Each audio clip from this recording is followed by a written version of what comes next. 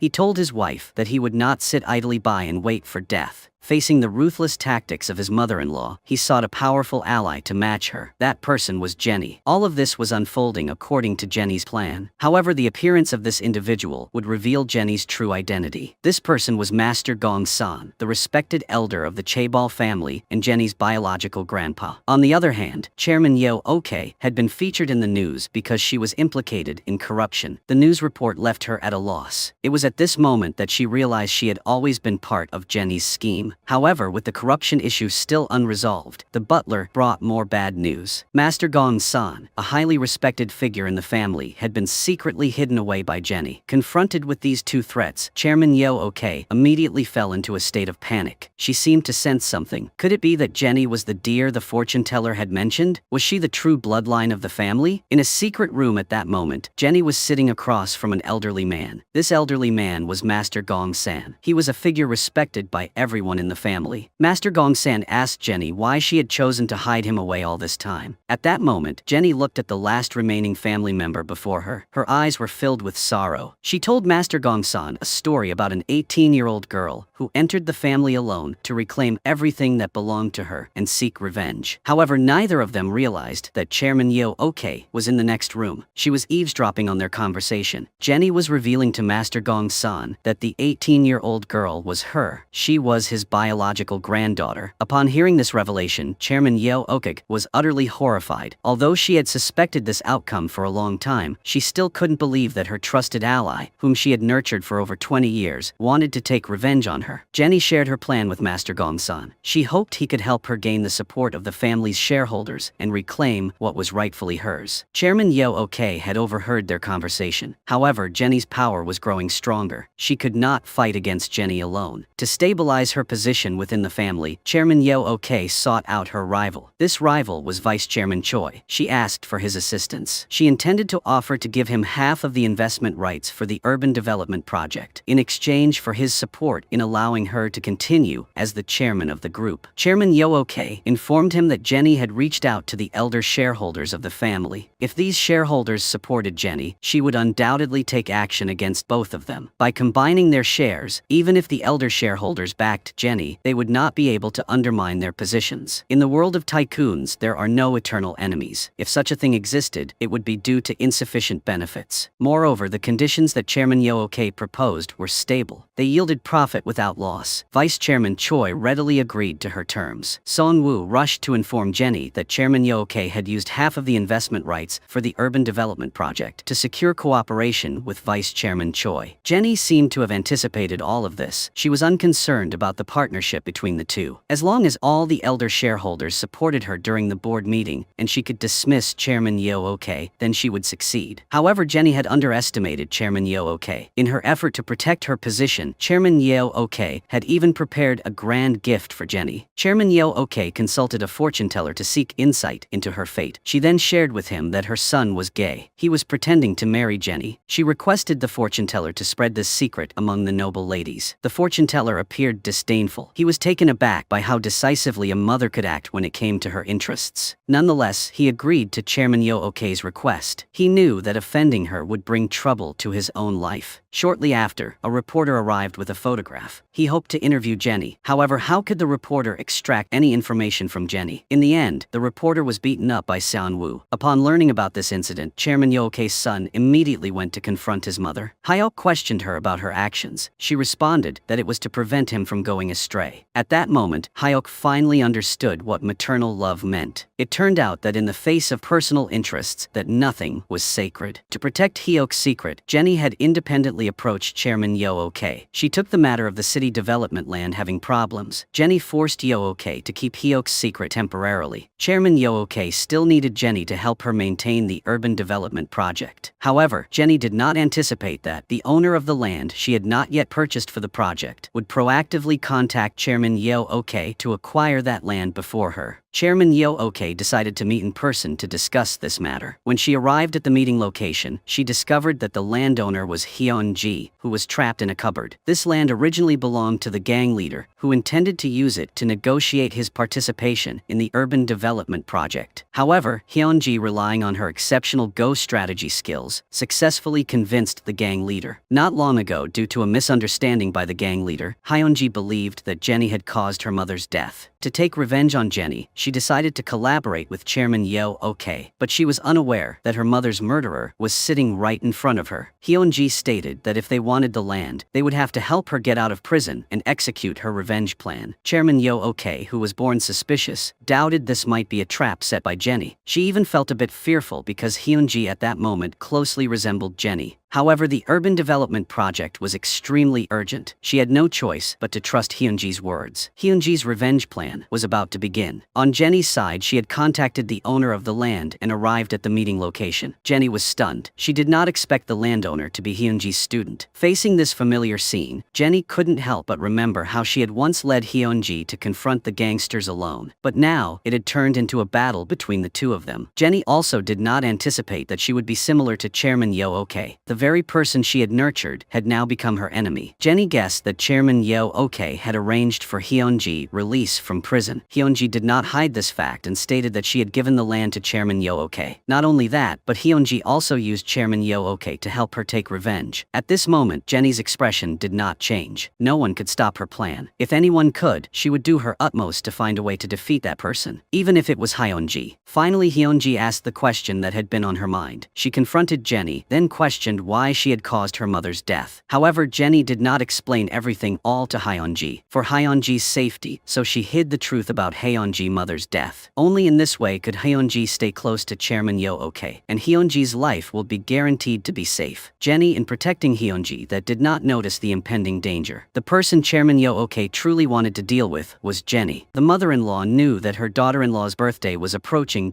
So she decided to put in the effort to celebrate it. The mother-in-law appeared to smile happily on the outside, but in reality she was determined to kill Jenny. Yoo-ok believed that all misfortunes were brought by Jenny. As long as she eliminated her, her secret identity change would not be exposed. At the birthday party the next day, Butler Yan was busy preparing for the event. At that moment, a maid suddenly ran in to tell her that a very valuable bottle of wine was missing from the cellar and asked her to come and find it. However, just as Butler Yang entered the cellar, that a man in a suit burst in and slowly approached her to abduct her. Meanwhile, the party outside was about to begin. At that moment, Jenny had just arrived at the party. She looked at the ring in her hand, which was a gift from Chairman Yoo-ok. Suddenly, she recalled Son Woo's earlier warning. Today's party could potentially be a trap. However, before she could contemplate further, that the maid approached her, leading Jenny to the residence of the housekeeper Yang. As they reached a secluded corner, two men in suits unexpectedly appeared before her. They proceeded to confine Jenny in the basement. In here, she encountered housekeeper Yang and immediately set about untying her. It was at this moment that she realized her true identity had been compromised. Even the relationship between Jenny and housekeeper Yang had been thoroughly investigated by Chairwoman Yoo-ok. At that instant, a substantial volume of water began to flood the basement. It caused panic for the two women. Outside, the party guests continued their revelry, oblivious to Jenny's disappearance. Just then, Hyuk happened to pass by the basement and noticed several men in suits stationed at the entrance. Sensing something amiss, he discovered a necklace lying on the ground. It was the birthday gift he had given to Jenny. Hyuk immediately recognized that something might have happened to her. He ignored the obstruction and wanted to rush in, but was continuously stopped by these people. He was aware that his mother had begun to take action against Jenny. Hyuk went in search of Chairwoman Yoo-ok. He demanded to know why she was acting this way and insisting that she release Jenny. However, he found himself facing harsh reprimands from his mother. The water in the basement continued to rise. It was nearing its highest level. Both individuals were in a state of buoyancy. Prolonged immersion in the water had left them exhausted. Housekeeper Yang was overwhelmed with fear. She was on the verge of losing consciousness. Meanwhile, Chairwoman Yoo-ok showed no intention of sparing Jenny. Instead, she lashed out at Hyuk. Yoo-ok confronted Hyuk. She accused him of knowing that Jenny was the little girl from that fateful year, but he didn't inform her. Furthermore, Hyuk had assisted Jenny in dealing with his biological mother. Hyuk responded by declaring that Jenny was his true family. He asserted that if she was not spared, he would no longer wish to live. At this moment, Jenny was also nearing her limits. The water rose to their heads, and the electrical wires in the basement began to leak. Jenny had lost the strength to keep her head above water. She began to sink. Memories of her most painful childhood moments flooded her mind. Hyuk was now telling his mother that if Jenny died, she would inevitably lose a son. After saying that, Hyuk turned and walked away. Seeing her son leave, Chairwoman Yoo-ok felt immense anguish in her heart. She knew that her son would follow through on the words he had said. Having no other options, that she called the housekeeper, instructed him to release Jenny. Jenny was taken aback that the person who wanted to kill her ultimately spared her life. Jenny escaped death. She did not hesitate to enter Chairwoman Yoo-ok's office. The look in Jenny's eyes was filled with a murderous intent. This time she would not show any mercy. Jenny felt as if she had returned to when she was 18 years old, the first time stepping into this room. However, this time was different, because she sought revenge against Chairwoman Yoo-ok. Chairwoman Yoo-ok told Jenny that she was sparing her life out of respect for Jenny's long-deceased mother. The thin veil between them had finally been pierced. Yoo-ok recounted the car accident from years ago. She stated that Jenny's mother, when being in the dying moments, had pleaded with her to save Jenny. Today, Yoo-ok considered it a way to repay Jenny's mother a kindness. However, she made it clear that this family had been built solely by her, and everything here did not belong to Jenny and her mother. After finishing her words, Yoo-ok ordered Jenny to leave. At that moment, tears welled up in Jenny's eyes. Overwhelmed with fear and panic that she was unable to speak, Chairwoman Yoo-ok remarked that if Jenny had screamed out back then, she could have prevented her from taking taking her mother's place, but Jenny foolishly remained silent. With tears streaming down her face, Jenny said that, seeing her mother slowly die right in front of her. Unable to speak, Jenny is determined to make Chairwoman Yoo-ok personally experience the feeling of being unable to speak due to fear and helplessness. Chairwoman Yoo-ok advises Jenny that they are now family. As long as Jenny agrees that she can continue to work under her, they can build a strong corporation together. It's just a matter of time. Faced with the person who has taken her mother's identity, Jenny declares that the game is about to begin. She wants to expose Chairwoman Yoo-ok's ugly face to everyone and force her out of her home. The two are now completely at odds with each other. The real battle is about to commence. At this moment, Jenny feels like a lost soul as she returns to her room and locks the door. Heo calls to inform Son-woo. Son-woo rushes to the scene, begging Jenny to open the door and leave with him. But no one can understand the feelings within Jenny at this moment. Jenny tells Son-woo not to worry and to come back tomorrow. Quickly regaining her composure, she prepares to launch her counterattack. Chairwoman Yoo-ok has also realized that Jenny is about to strike against her. In order to fight back against Jenny, she must first stabilize the family members. Chairwoman Yoo-ok calls her children to the place where she lived 30 years ago. Firstly, she admits that she took away Jenny's mother's identity. That's why she became the chairwoman of the corporation. However, she insists that everything she did was for her own children, specifically for her 3 sons. Chairwoman Yoo-ok decides to use familial bonds to align her sons with her, but Hyuk advises her to return everything in the family to Jenny and not to create more mistakes. Suddenly, Ye-nam, who has been eavesdropping by the door, immediately bursts in. She is shocked to find out that not only is she not a blood relative of the family, but even Hyuk and her sister are not related to her. Chairwoman Yoo-ok states that although she took away Jenny's mother's identity, she built this corporation herself. For the family, she could be considered a significant benefactor. However, Jenny does not feel grateful. On the contrary, she is seducing Yoo-ok's son, intending to seize the position that rightfully belongs to her. Ye-nam appears to be easily swayed by emotions. After hearing the painful past of her mother, she is moved to tears. Now, she and Hyuk have a disagreement. Ye-nam blames Hyuk for not understanding their mother's predicament and only caring about Jenny. Ye-nam expresses her intention to help their mother and is determined to think of ways to thwart Jenny's plans. The next day, Jenny meets with Chairwoman Yoo-ok again. Their meeting quickly escalates into a confrontation. Chairwoman Yoo-ok asks Jenny when she will leave, but Jenny informs her that if anything were to happen to her unexpectedly, the recording of Chairwoman Yoo-ok's confession would be made public. Jenny begins to illustrate just how terrifying her rational side can be. It turns out that on the day she was submerged in water, Jenny had recorded Chairwoman Yoo-ok's confession. The battle between the two officially begins. Shortly thereafter, Jenny's J-Boutique store faces trouble. The butler leads a group of people in, claiming that J-Boutique is the property of Chairwoman Yoo-ok and must be reclaimed. Jenny immediately confronts Chairwoman Yoo-ok. Chairwoman Yoo-ok is not at all surprised to see her. She states that not only have the documents from J-Boutique been taken by the butler, but even Jenny's secret documents have also been stolen. The butler has not only taken the materials she collected, but has also easily opened the secret safe. She also took the important documents inside. The mother-in-law warned her daughter-in-law not to think that the store belonged to her. Now in her possession, having a notebook detailing the weaknesses of the customers. Yoo-ok asks Jenny what else she wants to take out to fight against her. The backup documents Jenny kept in her secret safe have also been obtained by Chairwoman Yoo-ok. Now the mother-in-law knows the weaknesses of the tycoons, and she even wants to completely close J-Boutique. However, how could Jenny allow her mother-in-law to easily achieve her goal? She has to reclaim the store from her mother-in-law. Before Jenny could take action, her sister-in-law, Ye-nam, approached her, saying that she could help Jenny get back the store. But Jenny paid no attention to Ye-nam's offer of help, because she already had the support of Hyuk. Hyuk had decided to transfer the company that his mother had previously invested in overseas as compensation for Jenny. Ye-nam could not have imagined that Hyuk would go to such lengths for Jenny. To prevent Hyuk from transferring the company to Jenny, Ye-nam sought the help of their competitor, Vice Chairman Choi, because that company is the most essential part of the city development project. If it falls into Jenny's hands, Vice Chairman Choi will also be unable to participate in the project. After careful consideration of this enormous benefit, Vice Chairman Choi decides to prevent Jenny from obtaining the company. However, as Ye-nam is about to leave, she is bumped into by a man who seems to have taken something from the bottom of her handbag. At the same time, Jenny's phone plays a recording of the conversation between Ye-nam and Vice Chairman Choi. It turns out that this was all part of Jenny's plan. She intends to use Ye-nam to give a significant gift to Chairwoman Yoo-ok. Shortly thereafter, one of Jenny's subordinates minutes brings 3 documents. These are the divorce papers of Hyuk and Jenny, along with an agreement for the division of assets for his mother and sister after Hyuk's death. These documents indicate that Jenny cannot inherit Hyuk's assets, and all 3 documents were forged by Ye Nam. When Hyuk had done with work, he coincidentally be seen by Seon-woo, along with a man who was secretly following Hyuk. Seon-woo sensed something unusual. Without saying much, he restrained the man who was following Hyuk. But before the man could make any excuses, a familiar voice came through the phone. Seon-woo then noticed the location in the car and seemed to realize something. He immediately drove after Hyuk, but along the way, he was blocked by someone else. Meanwhile, Jenny seeked out Chairwoman Yo Ok on her own. She asked how Chairwoman Yo Ok would handle the situation if her child were outside and carelessly got hurt. Then Jenny handed 3 sets of documents to Chairwoman Yo Ok, stating that they would soon take effect. Upon seeing these documents, Chairwoman Yo Ok's expression immediately changed. It turned out that this was all part of Jenny's plan. The familiar voice Seon-woo had just heard was Jenny's. Now, in her quest for revenge, Jenny was willing to use any means necessary. She considered Hyuk bait, but everything she was doing was actually to exchange for J Boutique from Chairwoman Yo Ok. Who could guarantee that there wouldn't be any unexpected incidents? Ye Nam had also fallen into Jenny's trap. She wanted to exploit Hyuk's death to prevent Jenny from acquiring the company. Once Hyuk died, all suspicion would point to Ye Nam and Chairwoman Yo Ok, and Jenny could simply benefit without lifting a finger. At this moment, Hyuk was driving down the road. Suddenly a strange man approached. Before Hyuk could react, another person appeared from behind. She covered Hyuk's mouth and nose, causing him to lose consciousness, then pushing him toward the cliff. The kidnapper was Hyuk's biological sister, while the mastermind behind the abduction was Jenny. To pressure her mother-in-law into handing over J Boutique, Jenny did not hesitate to gamble with Hyuk's life. Furthermore, she wanted Chairwoman Yo Ok to step down from her position. Hearing these words, Chairwoman Yo Ok was furious. For the sake of her son, she could only agree to the terms. She could return the store to Jenny, but how could Jenny let Chairwoman Yo Ok off so easily? Jenny demanded that Chairwoman Yo Ok kneel and beg her for mercy if she wanted Hyuk to be spared. Jenny wanted Chairwoman Yo Ok to experience the same feelings of despair and helplessness that she had when her mother was slowly dying before her eyes while she could do nothing. However, Chairwoman Yo Ok was unfazed. She was the head of the family, had never encountered failure in her life. Certainly, that she could not bow down to her enemy. The two of them were still here negotiating terms, completely unaware that Hyuk was standing on the brink of death. The car had reached the edge of the cliff and swayed dangerously close to tipping over. Chairwoman Yo Ok, sitting high above, refused to bow down to Jenny. At that moment, the butler suddenly received a phone call. Hyuk had been taken to the hospital. It turned out that Seon-woo had seized the opportunity to push aside the people blocking him and had rushed to the cliff's edge just in time to save Hyuk. Hyuk, lying in the hospital bed, could hardly believe that his kidnapper was his own sister, whom had grown up with him. He also had no idea that the one orchestrating everything was his wife, who was using his life as a pawn in her battle against her mother-in-law. However, Seon-woo was unable to accept Jenny's actions. He immediately confronted her and questioned why she was acting so recklessly, but Jenny was consumed by hatred and had completely lost her rationality. She didn't want to hear what Seon-woo had to say. In reality, Seon-woo only hoped that Jenny could let go of everything and return to a normal life. However, Jenny was determined to eliminate Chairwoman Yo Ok entirely and reclaim the family's fortune. She would stop at nothing to achieve her goals. Facing Jenny at that moment, Seon-woo declared that he would no longer help her, as the conflict between Jenny and Chairwoman Yo Ok would only endanger innocent people around them. Seon-woo wanted to use his own method to prevent the two from clashing. Shortly after, a video surfaced showing the mayor poisoning a girl. This drew all the attention to him. The mayor was a key figure in the city development project. If anything happened to him, the project would come to an immediate halt. At this moment, Hyun-ji went to find Jenny. This time, Hyun-ji was there to force Jenny to reveal the secret behind the collaboration between the mayor and Chairwoman Yo Ok. She warned Jenny that if Jenny did not comply within 3 days, she would go to Vice Chairman Choi of the Jukang Group. It turned out that Hyun-ji was the one who spread the video. After acquiring the video of the mayor, Seon-woo had kept it with him. That night, he handed it over to the person who had stopped him. That person was Hyun-ji.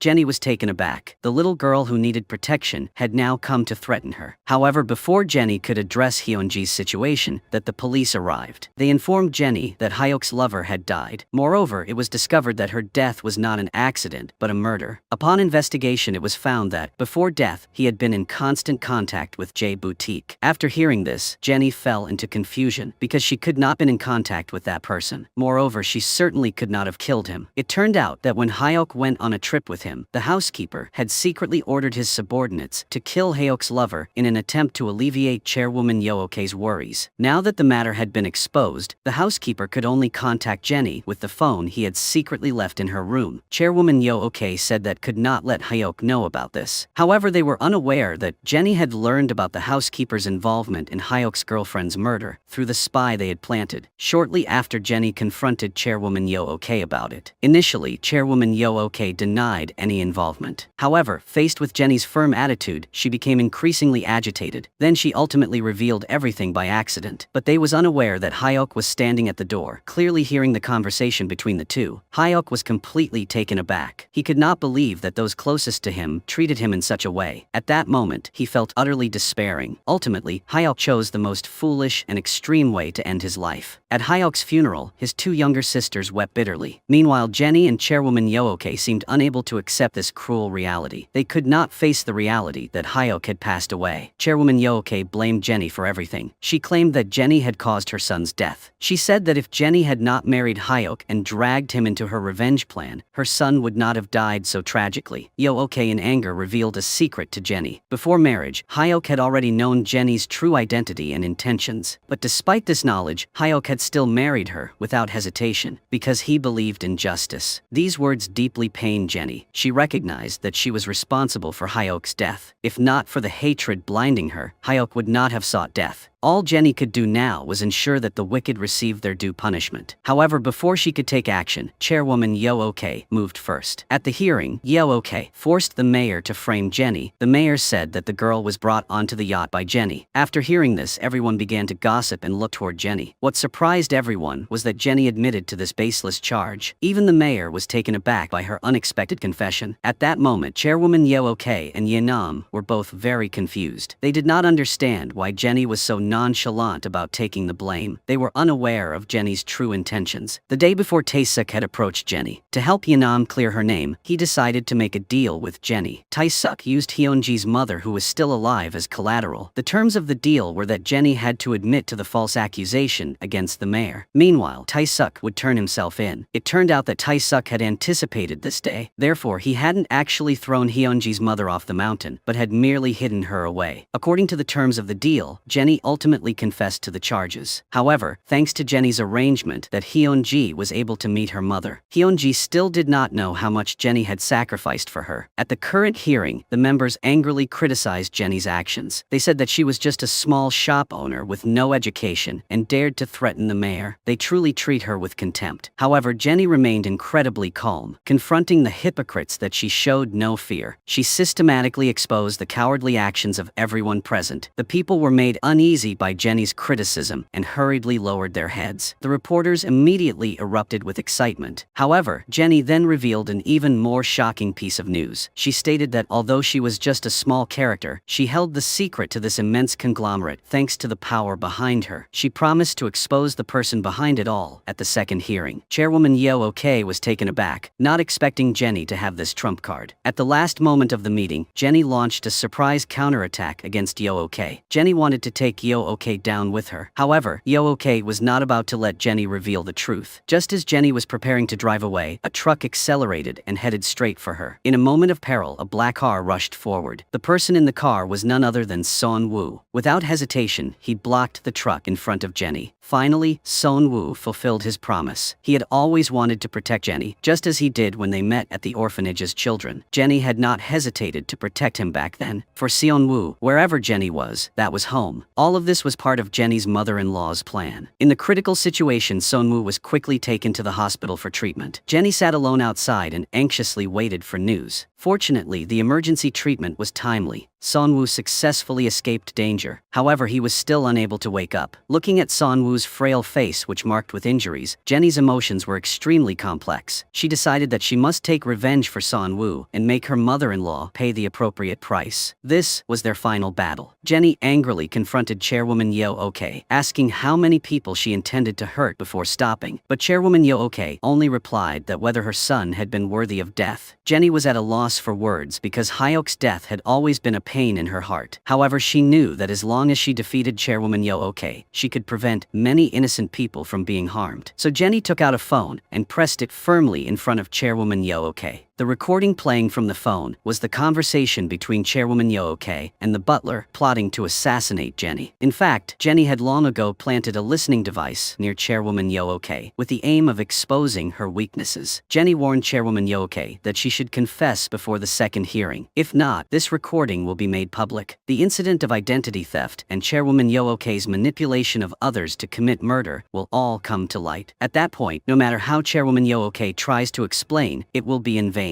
The hearing was about to begin, but Chairwoman Yo-ok showed no signs of action. Jenny knew that the grievances between the two of them, which had lasted for over 20 years, would finally come to an end today. Just then, the chief prosecutor approached Jenny and said that he had evidence that Chairwoman Yo-ok had poisoned Yeonam's biological father. He offered to provide the evidence if Jenny needed it. However, Jenny refused, as she hoped the chief prosecutor would use his position to investigate the case thoroughly. Accepting the evidence would mean exploiting him once again. Afterward, the youngest daughter of Chairwoman Yo-ok also sought out Jenny. She hoped that Jenny would do her best and not let her deceased brother down. At this moment, everyone stood by Jenny while Chairwoman Yo-ok had become a lonely figure, ostracized by those around her. During the hearing, Jenny revealed that the person behind everything was Chairwoman Yo-ok. Jenny accused her of causing an accident with the intent to kill her. Just then, Chairwoman Yo-ok entered with complete confidence. After that, she sat next to Jenny. Unexpectedly, that she just opened her mouth and immediately cleared herself of the crime. She argued that as the chairwoman of the company, it was due to her lack of strict management. Although she had once ordered things to be done clearly, Jenny had acted on her own accord, causing many troubles. She continued to say that she had always been busy with work, and she only realized the mistakes Jenny had made at the very end. To prove the authenticity of her claims, Chairwoman Yo-ok provided documents showing that Jenny and the mayor had colluded in corruption, along with evidence of their collaboration in the city development project. Just then, an angry female member exclaimed that they were mother-in-law and daughter-in-law, and that a mother-in-law could not be unaware of what her daughter-in-law was doing outside. Chairwoman Yo-ok seemed to have been waiting for this remark. She stated that both she and her son had been used. Jenny had married her son out of a desire for revenge. Many years ago, she and Jenny's mother had been in a car accident, and the rescue team believed that Chairwoman Yo-ok had a higher chance of survival, so they took her to a large hospital for treatment. But Jenny's mother, unfortunately, passed away. Jenny harbored deep resentment. She believed that Chairwoman Yo-ok had caused her mother's death. So Jenny concealed her true identity and spent over 20 years in her household, all with the intent of avenging her mother. Jenny couldn't believe that Yo-ok had twisted the truth like this, fabricating such a story. Now all the accusations were pointing toward Jenny. How would she deal with this next? Faced with Chairwoman Yo-ok's false accusations, Jenny didn't hesitate to play an audio recording for everyone to hear. This recording had been prepared by Hyok before his death, as his final act of care for Jenny. The content revealed Chairwoman Yo-ok gathering her children and admitting that their identities were all obtained through deceit. At that moment, Hyok was overwhelmed with guilt, so he secretly recorded everything. His youngest sibling, following Hyok's last wish, gave the recording to Jenny before the hearing started. This time, Chairwoman Yo-ok had completely lost, not only to Jenny, but also to her own children. She never expected that in the end it would be her own children who would betray her. Now she had to take responsibility for everything she had done. As looking around the vast house, Chairwoman Yo-ok felt as if she could see Jenny's mother, who had died long ago, staring at her from afar. At this moment, she was overwhelmed with fear and helplessness. Chairwoman Yo-ok knew full well that she had caused Jenny's mother's death. She had stolen the family and status that rightfully belonged to Jenny's mother. Then Yo-ok saw her own son. When she tried to chase after him, he turned away and vanished into dust in an instant. The next day, Chairwoman Yo-ok sat alone in the chair that symbolized her power. She gazed at the luxurious house before her. Her entire life had been spent pursuing power and fame. Now she found herself completely alone. She poured herself one last cup of tea. Her life felt like a dream, and now it was time to wake up. Chairwoman Yo-ok took her final sip of tea and departed from this world. At this moment, Jenny went to Hyok's office. She found the letter he had left behind. In the letter, Hyok told Jenny not to blame herself and him. On the day his lover died, Hyok had already wanted to leave with him. Now that he was gone, it was because he needed rest. Hyuk also told Jenny that he hadn't left a letter for his mother. Only his death could make his mother experience the loss of a loved one. His departure was also the punishment meant for his mother. Hyuk hoped Jenny wouldn't be too heartbroken. He wished she would let go of her hatred and live the life she desired. Upon reading this, Jenny felt immense pain. Afterward, she went to find Hyunji and entrusted Sunwoo, who was still in a coma, to her. She hoped Hyunji could take good care of him. Because Jenny had previously pleaded guilty on behalf of Ye Nam, she was sentenced to 5 years in prison. Now in the large family, only Ye Nam was left. However, she couldn't find any joy. After all their years of conflict, no one had benefits from this. Ye Nam went to the prison to visit Jenny. The two looked at each other and smiled, but there was an underlying sadness. Ye Nam had fought with Jenny for many years, not just to gain her mother's approval, but also to earn Jenny's acknowledgement. Ye Nam asked Jenny if she had ever genuinely cared for her. Jenny told Ye Nam that she had once truly treated her sincerely. Upon hearing this, Ye Nam's tears flowed uncontrollably. It seemed that she had made up her mind about something. Afterward, Ye Nam left the prison. Not long after Jenny walked out of the prison, it turned out that in order to vindicate Jenny, Ye Nam had confessed to her crimes. This action deeply moved Hyunji. She arrived at the prison gates early in the morning, welcoming Jenny's freedom. Hyunji, who originally had no connection to Jenny, but thanks to Ye Nam that the two had met each other. From their first meeting, they went from cooperation to misunderstandings. They eventually became rivals, but this time the two finally shook hands and reconciled. After being released from prison, the first thing Jenny did was visit Seon-woo, who grew up with her in the orphanage. By then, Seon-woo had already woken up. Jenny knew that now it was her turn to protect him. Jenny decided to give up her business rights in the conglomerate and live the life she truly desired. In the end, Jenny gave up the origin of the story. She also gave up the ring that symbolized power and fame. People live in this world not only for fame and fortune. There are many good things worth pursuing. This movie ends here. Thank you everyone for watching. Goodbye and see you again.